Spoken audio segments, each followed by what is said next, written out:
November 29th, 1970. A burned body, a remote valley in Norway. No fingerprints, no face, no identity. But here's what terrified investigators. 9 fake passports, all with her photo, all with different names. Coded notes in her suitcase, disguises. And she'd been to 21 different countries in just 8 months. Who was the Isdal Woman, and why did someone want to erase every trace of her existence? Bergen, Norway, known for its rain, its fjords, and its secrets. On November 29th, 1970, a university professor and his 2 daughters were hiking through Isdalen Valley, the Ice Valley, a remote, rocky area where few people ventured, especially as winter approached. At approximately 1 p.m., one of the daughters noticed something unusual among the rocks, something that didn't belong. She called to her father. He approached slowly. What he saw would haunt him for the rest of his life. A woman's body, partially burned, face completely destroyed. She lay on her back, positioned between 2 large rocks, as if placed there deliberately. Around her, the smell of gasoline and burned flesh hung in the cold air. But this wasn't just a tragic death. This was the beginning of one of Europe's most baffling mysteries. Norwegian police arrived within hours. What they found didn't make sense. The woman wore no jewelry. All labels had been cut from her clothes, every single one. Her fingerprints had been burned away. 12 sleeping pills found in her bloodstream, yet someone had also tried to burn her alive. The fire had been set with gasoline. But here's the strange part. The fire was contained only to her body. The surrounding vegetation barely touched. This wasn't an accident. This was methodical, calculated, professional. She wore hiking clothes, rubber boots, a raincoat. But these weren't the clothes she'd checked into her hotel with. Someone had changed her, either before death or after. And then investigators found her luggage. That's when everything changed. The police traced her to the Hotel Hordeheim in Bergen. She'd checked in 5 days earlier under a fake name. In her room, they found 2 suitcases. Inside those suitcases was evidence of something far more sinister than a simple death. 9 wigs, different colors, different styles, a complete disguise kit, and 9 fake passports from different countries. Each passport had her photo, each had a different name, each had been stamped at various European borders. Elizabeth Lane Leonhauer, Claudia Chelt, Alexia Zarna Marquez, Vera Schlosseneck, Fenella Lork. Different identities, different stories, all the same woman. But wait, there's more. In her belongings, investigators found coded notes, receipts from hotels across Europe, maps with locations circled, and a spoon from a restaurant, the only item that wasn't sanitized. Who travels like this? Who needs 9 identities?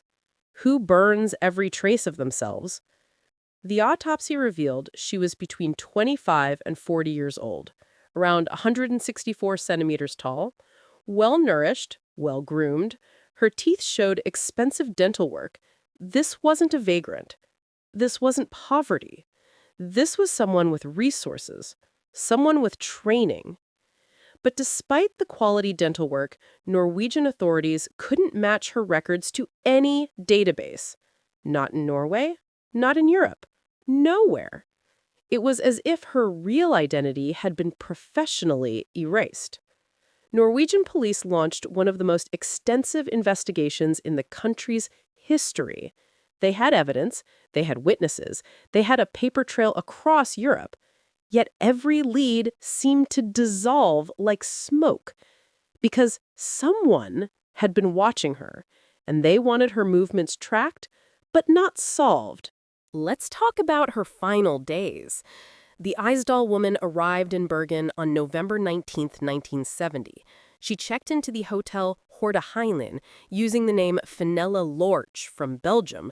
But here's the strange part. Hotel staff remembered her distinctly, and not for good reasons. She wore dark sunglasses, indoors, at night. She spoke in whispers and seemed paranoid about being watched. She kept her room dark, curtains always drawn. When cleaning staff tried to enter, she would angrily refuse service. The hotel's front desk clerk recalled she spoke multiple languages, switching between French, German, and English fluidly, almost unconsciously. But her accent, it didn't quite match any of the passports she carried. But here's what investigators discovered about her movements before Bergen. It gets even stranger. Police traced her journey backward through Europe. In the 8 months before her death, the Isdal Woman had visited 21 different countries.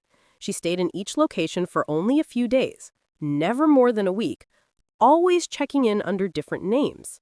Paris, Geneva, London, Amsterdam, Copenhagen.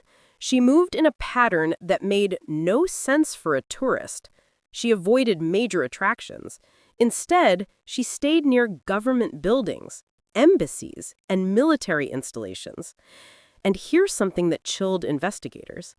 Each time she checked into a hotel, she signed the registry with a different handwriting style.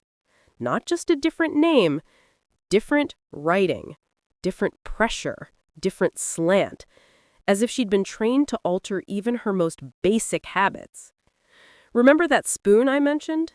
It came from a restaurant in Stavanger, a city north of Bergen. Police tracked down the restaurant. They found records showing a woman matching her description had dinner there on November 23rd, 6 days before her death. But she wasn't alone. She met someone. And what they discussed would explain everything, if anyone knew what it was. Waitstaff remembered her. She dined with a man, described as well-dressed, possibly German or Scandinavian, in his 40s. They spoke quietly, intensely. The woman seemed agitated. At one point, she appeared to argue with him. The man paid in cash. They left separately, she first, then him 10 minutes later. Police tried to identify this man. They failed. Despite extensive investigations, despite witness descriptions, despite everything, he was never found. And that spoon? The one piece of evidence that should have given them DNA, fingerprints, anything. By the time forensics examined it, it had been cleaned so thoroughly that no usable evidence remained. Almost as if someone inside the police department wanted this case to stay unsolved. Here's where it gets darker. Within weeks of the discovery, Norwegian intelligence services took an unusual interest in the case. The investigation files were classified. Witnesses were told not to speak publicly. Evidence was lost or mishandled.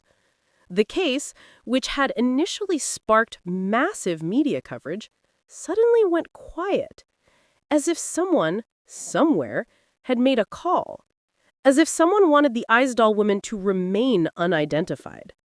Those coded notes found in her luggage, they were sent to cryptography experts.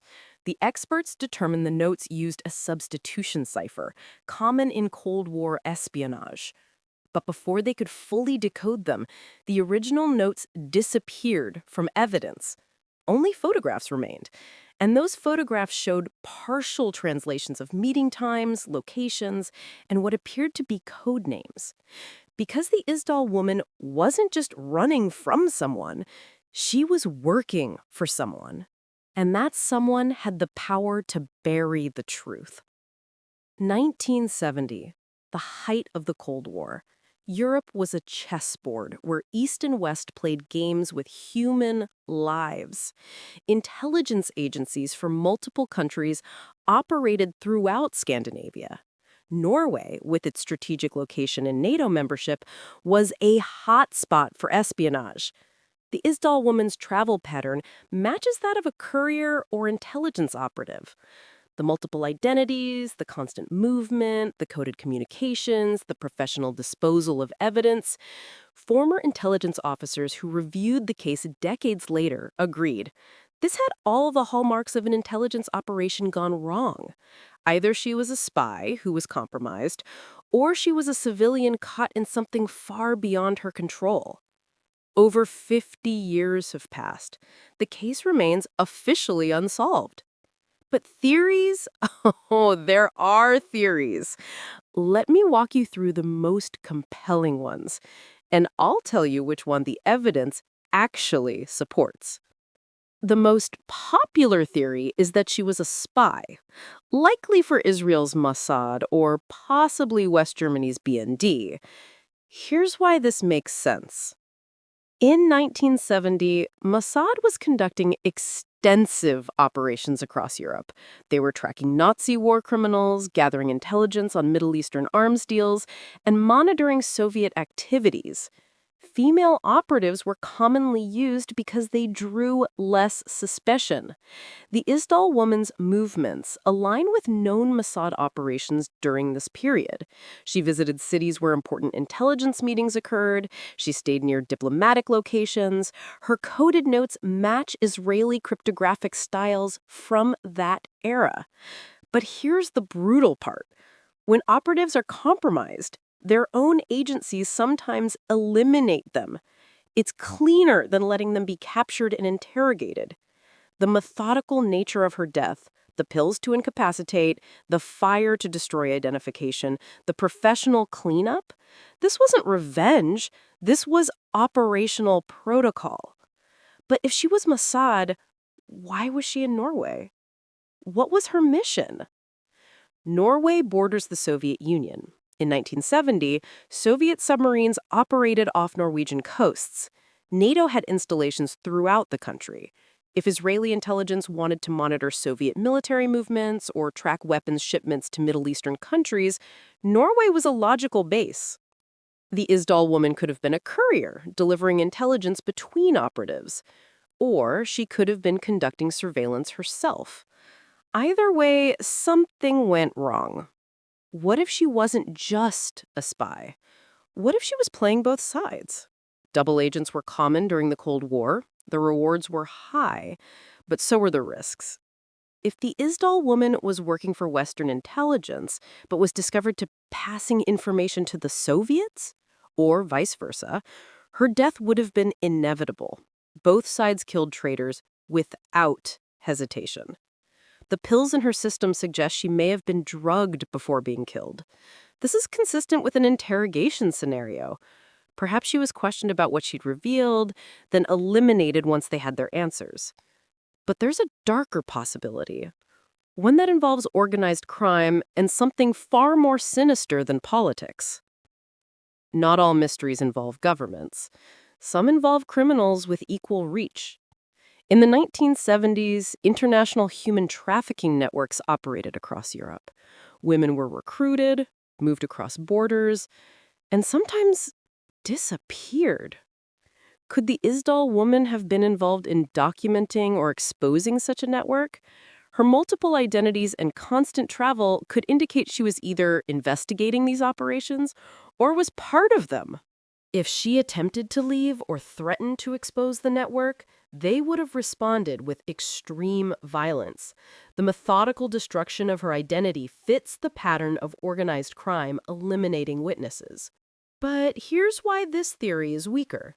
Her expensive dental work, her language skills, her apparent intelligence training. She was too sophisticated, too professional. Human trafficking victims or lower-level criminals don't travel with 9 passports and coded military-grade ciphers. What if she wasn't a spy at all? What if she was running from something else entirely? In the 1970s, witness protection programs were new and often poorly executed. If she had testified against powerful people, organized crime, corrupt officials, even other intelligence agencies, she would need multiple identities and constant movement to stay alive. But witness protection relies on government cooperation. If her location was leaked, either through incompetence or betrayal, those hunting her would find her, and they would make an example of her. But here's what really happened, and the evidence has been hiding in plain sight for 50 years. In 2016, Norwegian authorities reopened the case using modern forensic technology. They exhumed her body. They ran isotope analysis on her teeth and bones to determine where she grew up, what she ate, where she lived. The results were shocking. Her teeth showed she likely grew up in the Nuremberg region of Germany. The isotopes in her bones indicated she'd spent significant time in Eastern Europe before moving west. She'd eaten a diet consistent with someone from Germany or possibly France. This woman likely grew up during or immediately after World War II. That means she would have been a child during the Nazi era, a teenager during the Allied occupation, an adult during the division of Germany. And then investigators discovered something that changed everything: a connection to one of the most brutal intelligence operations in Cold War history, Operation Gladio. You might not have heard of it. Most people haven't. It was a covert NATO operation that placed stay-behind agents throughout Europe during the Cold War. The official purpose was to resist Soviet invasion. The unofficial purpose was far darker. Gladio operatives conducted false flag operations, manipulated elections, and eliminated threats to Western interests. They operated with complete deniability. If caught, governments would deny any knowledge. Several researchers have connected the Isdal Woman to Gladio operations. Her travel pattern, her professional training, the involvement of intelligence agencies, the systematic cover-up of evidence. Norway had its own Gladio network. If the Isdal Woman was part of this operation and something went wrong, if she learned too much, if she threatened to defect, if she was compromised by Soviet intelligence, NATO wouldn't hesitate to eliminate her. And they would have the resources to make it look like an unsolvable mystery. Let's talk about what happened after the body was found, because the real mystery isn't who killed her, it's who protected her killers, and why Norwegian authorities seemed more interested in hiding evidence than finding answers. Within days of the discovery, key evidence began disappearing. The coded notes? Lost. The original fingerprint cards? Misplaced. Witness statements? Incomplete or contradictory.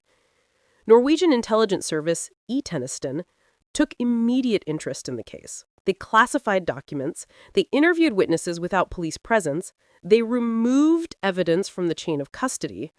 Why would intelligence services care about a random woman's death unless she was connected to their operations? The lead detective on the case, Paul K. Larson, later stated he believed the investigation was deliberately sabotaged. He was pressured to close the case quickly. When he refused, resources were pulled. His team was reassigned. The case went cold not because of lack of evidence, but because someone wanted it cold. And then there's the matter of the missing witness, the one person who could have solved everything. Remember the man she had dinner with in Stavanger? Multiple witnesses saw them together. They provided detailed descriptions. Police created a composite sketch. They distributed it across Norway and Europe. Not a single person came forward to identify him. Not one. In a region where everyone knows everyone, where communities are tight-knit, somehow no one recognized this man. Border records from that week showed dozens of men matching his description, entering and leaving Norway. But when police tried to follow up, those records had been archived or damaged, as if someone with access to government systems had sanitized his trail. The restaurant in Stavanger? It closed in 1973, just 3 years after the incident. The owner sold it suddenly and moved abroad. He refused to ever speak about that night again. When journalists tracked him down decades later, he claimed he remembered nothing and ended the interview. But the most damning evidence of a cover-up? It came from within the system itself. In 2017, a former Norwegian intelligence officer spoke anonymously to journalists. He confirmed that Nesten had maintained a file on the Isdal Woman case, a file that was never shared with police, a file that contained information about her real identity and her intelligence connections. According to this source, the woman was indeed a foreign intelligence operative. Her death was sanctioned, meaning approved by higher authorities. The Norwegian government was informed, but chose to cooperate with the cover-up to maintain diplomatic relations. The officer stated, "We knew who she was, we knew who killed her, we knew why." But the order came from the very top. This case will remain unsolved. Of course, Norwegian authorities denied these claims. They stated the case remains open and they would welcome new information, but they refused to declassify the intelligence files. They claim national security concerns. National security concerns about a 50-year-old case? Or protecting the reputation of agencies that sanctioned an assassination on Norwegian soil? And here's the final piece, the piece that proves this goes deeper than anyone imagined. When they exhumed her body in 2016, they extracted DNA. Modern technology could finally identify her through genetic genealogy, the same method that caught the Golden State Killer. Police partnered with genetic genealogy experts. They uploaded her DNA to international databases. They found matches, distant relatives in Germany, France, and Belgium. The technology worked. They were getting close to her real identity. And then, in 2018, the DNA investigation was suddenly halted. No explanation given. The genealogy team was dismissed. The DNA data was restricted for privacy concerns. Privacy concerns for a woman who's been dead for 50 years. Or concerns that her real identity would expose which agency she worked for and who sanctioned her death. Somewhere in Europe, there's a family missing a daughter, a sister, a mother. They might not even know she's the Isdal woman. They might have been told she died in an accident or that she moved abroad and lost contact. Her real name is known to someone. Her killers are known to someone. The truth is in a classified file, protected by governments who value secrecy over justice. So here's what I believe happened, based on the evidence, based on the patterns, based on 50 years of investigations that always hit the same wall, because once you see it, you can't unsee it. The truth has been there all along. The Isdal woman was born in Germany around 1930-1945. She grew up during World War II or its immediate aftermath. She likely lost family during the war, either killed by Allied bombing or caught in the post-war chaos. In the 1950s or early 1960s, she was recruited by Western intelligence, possibly Mossad, possibly German BND, possibly even CIA or British MI6. She was trained in espionage tradecraft, multiple identities, coded communications, surveillance detection, the full curriculum. She spent the 1960s operating across Europe, courier work mostly, delivering messages, documents, money. She was good at it. Professional, careful. She survived when others didn't. But by 1970, things were changing. The Soviet counterintelligence was getting better. Western spy networks were being rolled up. Operatives were being caught, turned, or killed. The game was becoming more dangerous. And then she made a mistake. Or someone betrayed her. Or she learned something she wasn't supposed to know. In November 1970, she arrived in Bergen. She was nervous. Hotel staff noticed. She was behaving like someone who knew they were being hunted. The dark sunglasses, the paranoia, the refusal to let anyone into her room. She was waiting for something. Or someone. That meeting in Stavanger on November 23rd? That was supposed to be her extraction. The man she met was her handler or another operative. He was supposed to get her out. But something went wrong during that dinner. They argued. She left agitated. Maybe she was told there was no extraction. Maybe she was told she'd been compromised. Maybe she was told she was being deactivated. In intelligence terminology, deactivated is a euphemism. It means permanently retired. It means you know too much to be left alive. She had 6 days between that meeting and her death. 6 days where she tried to run. She moved between hotels, she used different identities, but they were always one step ahead because they had trained her. They knew her patterns. And on November 29th, they caught up to her. Someone she trusted, or at least someone who used the right code words, met her in Isdal Valley. It was remote, no witnesses, perfect for what came next. They gave her pills. Maybe they told her it was for her safety. Maybe they forced them down her throat. The autopsy showed she had consumed at least 12 sleeping pills, enough to incapacitate, but not immediately kill.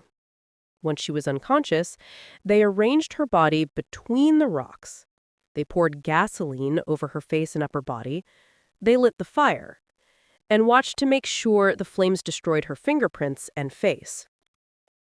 This wasn't hatred. This wasn't passion.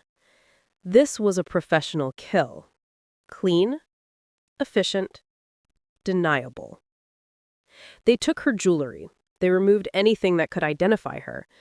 They left the hiking clothes, purchased specifically for this operation, to make it look like an accident or suicide. And then they reported back to whoever had given the order. Mission complete. Operative deactivated. Problem solved. Within hours, intelligence services knew what had happened. Norwegian, German, Israeli, possibly American agencies all coordinated. The message was clear. This case will not be solved. Evidence will be mishandled. Witnesses will be discouraged. Files will be classified. Why? Because if one assassination is exposed, others might be questioned. If one agency's operations are revealed, all agencies become vulnerable. The system protects itself. And that's why, 50 years later, we still don't know her name. The Isdal Woman is buried in Bergen's Mullendal Cemetery. Her grave is marked Unidentified Woman. For decades, it was anonymous, just a number. But something interesting happened. People started visiting, leaving flowers, leaving notes.